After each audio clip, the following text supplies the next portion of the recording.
अभी हमें जानना है colour code for carbon resistor. देखिए यहाँ पर नाम आ रहा है कलर कोड कार्बन रेसिस्टर का। तो कार्बन रेसिस्टर जो है उसके कलर को देख करके उसमें बहुत सारे डिफरेंट कलर्स की स्ट्रिप्स होती है, पट्टी होती है, उसके रंग को देखकर हम उसका वैल्यू बता सकते हैं कि वो जो कार्बन रेसिस्टर है उसका वैल्यू कितना है, ओम में कितना वैल्यू है। क्लियर? जैसे हम लोग मार्केट जाते हैं तो मार्केट में किसी पैकेट पर कुछ कोड लिखा रहता है, फॉर एग्जांपल XY12, और जो शॉपकीपर है वो इस कोड को देख करके जस्ट हमें प्राइस बता देता है, फॉर एग्जांपल 40 रुपीज़। ठीक है, तो हमको तो समझ में नहीं आया कि इसका मतलब क्या है, कोड का मतलब क्या है, डिकोड हम नहीं कर पाते हैं, लेकिन वो शॉपकीपर कर पाता है क्योंकि उसके लिए उस कोड का कुछ मीनिंग आता है, मतलब आता है। जैसे अभी हम लोग देखते हैं कि बहुत सारा प्रोडक्ट में बारकोड लगा हुआ रहता है, ऐसे लाइन्स रहती है। जैसे हम लोग तो सबको ही जानते हैं QR कोड कुछ रहता है, स्कैन करते हैं हम तो उसका कुछ मीनिंग आ जाता है, तो वो हमें नहीं समझ में आता लेकिन उसका कुछ मीनिंग छुपा हुआ रहता है। तो उसी तरह से यहाँ पर है कलर कोड, तो कुछ कलर्स का मतलब होगा, कोड होगा यहाँ पर, और उससे हम किसी रेसिस्टेंस का वैल्यू को फाइंड आउट कर सकते हैं। कैसे, उसके लिए समझते हैं।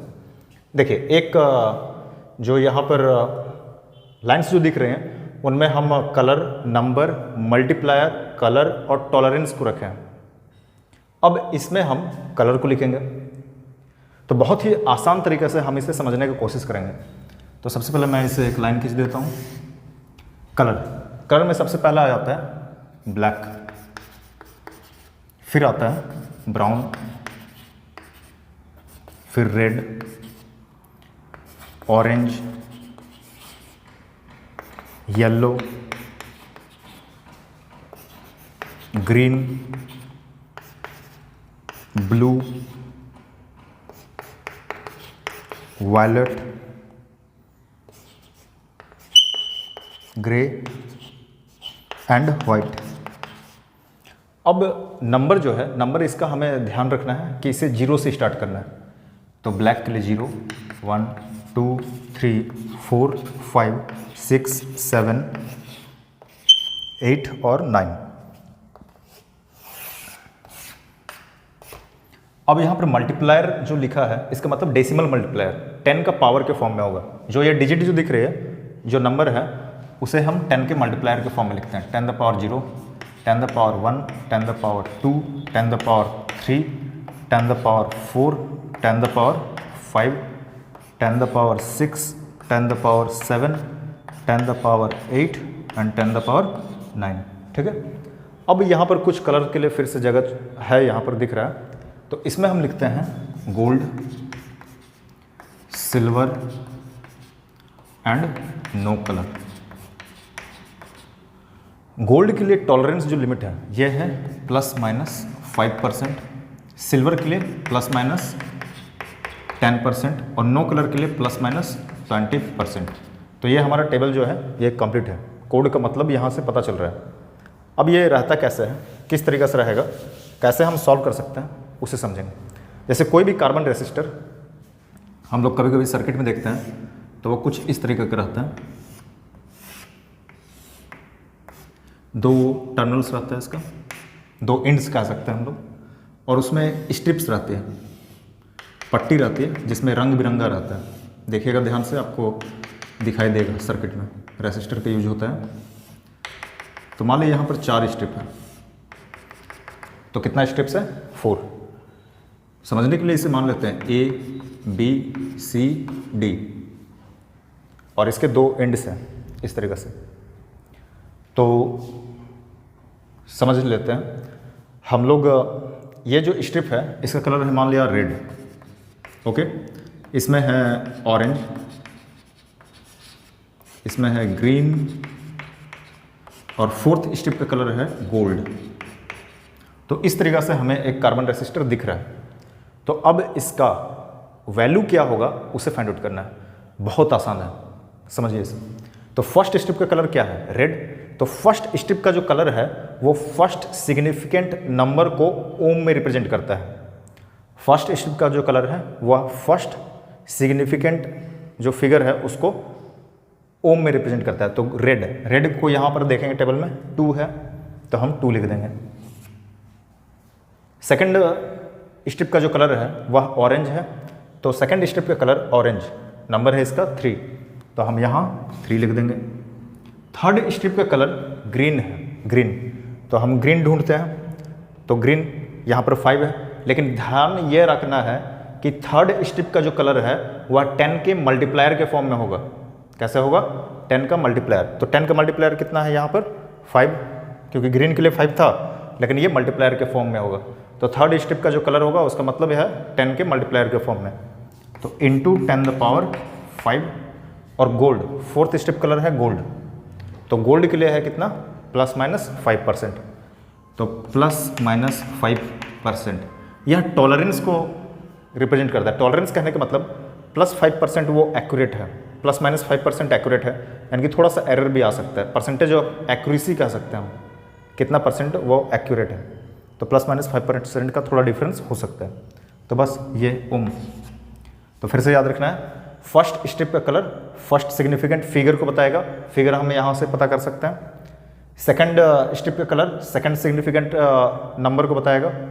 थर्ड स्ट्रिप का कलर नंबर को ही बताएगा, लेकिन ये 10 के मल्टीप्लायर के फॉर्म में होगा, जैसे यहाँ पर था थर्ड स्ट्रिप के कलर में ग्रीन, तो ग्रीन को हमने देखा 5, यानी कि 10⁵, तो 5 लिख दिया। और फोर्थ स्ट्रिप का कलर गोल्ड अगर है तो उसके लिए ±5%, सिल्वर अगर होगा ±10%, और अगर नो कलर, कोई फोर्थ स्ट्रिप में कोई कलर ही नहीं होगा तो उसके लिए हम ±20% लिखते हैं। बस ये आंसर। तो हमने अभी देखा कि एक क्वेश्चन ऐसे पूछ सकता है कि स्ट्रिप में कलर का सीक्वेंस दिया हुआ रहेगा कि फर्स्ट स्ट्रिप का कलर रेड है, ऑरेंज, ग्रीन, गोल्ड, इस तरीके से, और उससे हमें रेसिस्टेंस का वैल्यू मालूम करना होगा, जैसे हमने यहाँ पर मालूम किया, या उल्टा इस तरीके से भी दे सकता है। मान लिया इस तरीके से 3, 4 × 10⁶ ±10% ओम। अब इससे हमें डिकोड करके मालूम करना होगा कि वो स्ट्रिप के कलर का सीक्वेंस क्या होगा, मतलब वैल्यू को ओम में दिया हुआ है, रेसिस्टेंस के वैल्यू को, और उसमें कलर का सीक्वेंस फाइंड आउट करना होगा। तो फर्स्ट स्ट्रिप का कलर फर्स्ट सिग्निफिकेंट फिगर को बताता है, तो 3, तो टेबल में जाएंगे हम 3 किसके लिए? ऑरेंज कलर, तो फर्स्ट स्ट्रिप का कलर ऑरेंज। सेकंड डिजिट जो दिख रहा है, जो सिग्निफिकेंट फिगर है वो 4 है, तो 4 के लिए यहाँ पर पता चल रहा है येलो, तो हम यहाँ पर येलो लिख देंगे। सेकंड स्ट्रिप का कलर येलो होगा। 10⁶, तो 6 किसके लिए था? तो 6 था ब्लू के लिए, तो ये हो जाएगा third strip colour is blue, and ±10% ओम, जो कि टॉलरेंस को बताता है, और टॉलरेंस में ±10% किसके लिए था? सिल्वर के लिए, तो ये सिल्वर हो जाएगा। बस, तो यहाँ से इस तरीक़ा से ओम में वैल्यू गिवन रहेगा, वैल्यू दिया हुआ रहेगा, और हमें कलर का सीक्वेंस मालूम करना होगा, तो इस तरीके से हम मालूम कर सकते हैं। या फिर मान लेते हैं ऐसा कोई क्वेश्चन है, क्वेश्चन कुछ ऐसा है, 4.8 × 10⁻³ ±5%। अब इसमें अगर पूछता है कि कलर का सीक्वेंस क्या होगा, तो ध्यान ये देना है, बहुत बच्चों से गलती होती है एग्जाम में, यहाँ जो पॉइंट है तो पॉइंट को हमें हटा लेना है। तो हम इसे कैसा लिख सकते हैं? तो हम तो इसे ऐसा भी लिख सकते हैं, 48 × 10⁻², पॉइंट हटेगा, एक पावर में कम हो जाएगा, तो 10⁻² ±5%। अब ये सीक्वेंस सही आएगा। अगर हम इसे 3 लेकर के चल जाएंगे तो 3 के लिए कलर क्या था? ऑरेंज, तो वो गलत हो जाएगा, तो पॉइंट को यहाँ से हटा लेना है, इसे हमें ध्यान देना।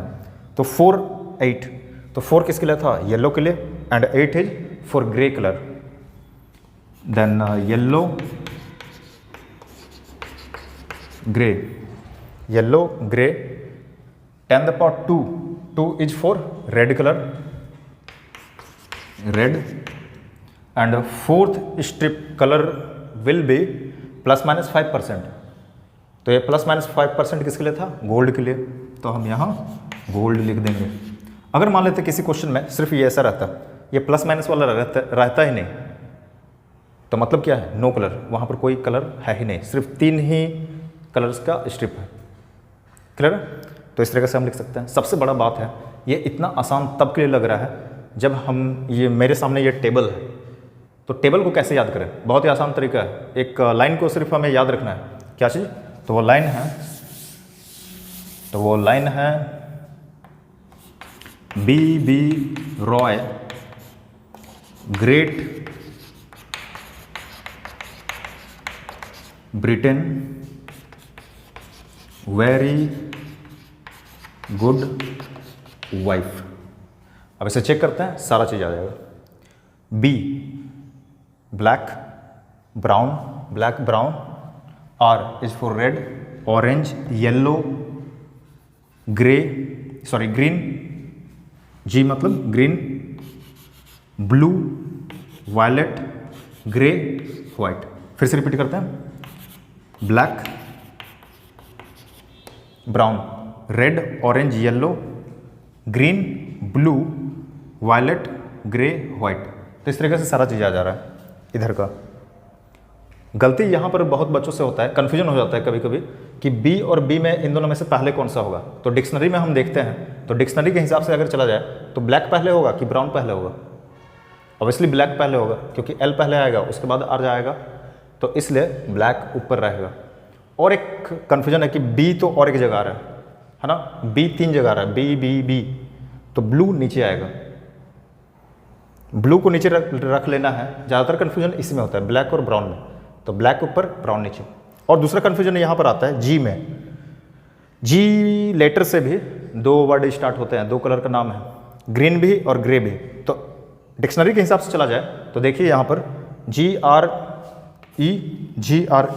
लेकिन यहाँ पर Y आ रहा है, यहाँ पर E आ रहा है। तो डिक्शनरी के हिसाब से कौन ऊपर रहेगा? Obviously green. तो ग्रीन पहले होगा, उसके बाद जी स्टार्टिंग लेटर से ग्रे कलर स्टार्ट होगा। क्लियर है? तीसरा गलती होने का चांस यहाँ पर रहता है कि अगर कभी हम लोग यहाँ पर 1 से अगर स्टार्ट कर देते हैं तो वो सारा सीक्वेंस ही गलत हो जाएगा। तो इसलिए हमें यहाँ पर स्टार्ट करना है कितना से? 0 से। तो 0 1 2 3 4 करते करते एंड पर 9 नंबर है, यानी कि टोटल अगर नंबर ऑफ डिजिट देखा जाए तो वो 10 होगा, लेकिन 0 से लेकर पूरा 9 तक आ जाएगा। और 3 कलर, इसको थोड़ा 3 कलर क्या 2 कलर है, एक तो नो कलर है, गोल्ड सिल्वर। तो गोल्ड ±5%, उसका परसेंटेज ऑफ एक्यूरेसी या टॉलरेंस कह सकते हैं, जैसे हिंदी में सहन सीमा कहते हैं, टॉलरेंस मतलब कितना सह सकता है। और सिल्वर में ±5% और नो कलर मतलब ±20%, ±20% इज फॉर नो कलर। तो इस तरीके से हम आसानी से याद रख सकते हैं। ये सीक्वेंस को, ये सेंटेंस को याद कर लीजिएगा। B Roy great Britain very good wife, B black brown red orange yellow green blue violet grey white. और ये तो गोल्ड सिल्वर नो कलर। 5 10 20, इतना आसान। तो first colour first significant number, first step का colour first significant number, second step colour second significant number, और third step colour 10 के multiplier के फॉर्म में रहेगा। जैसे ग्रीन, तो ग्रीन हम कैसे लिखेंगे? तो ग्रीन 10⁵ के फॉर्म में जाएगा। और फोर्थ स्टेप का जो कलर है वह टॉलरेंस रहेगा, प्लस माइनस के फॉर्म में, जैसा अभी जस्ट हमने देखा है। एक बार फिर से देख लेते हैं। तो रेड को फिर से देखते हैं। तो रेड 2, तो first significant number, orange 3 second significant number, green third step colour 5, तो ये मल्टीप्लायर के फॉर्म में होगा 10⁵, गोल्ड ±5%, ±5% फॉर्म। बस आंसर बहुत आसान है।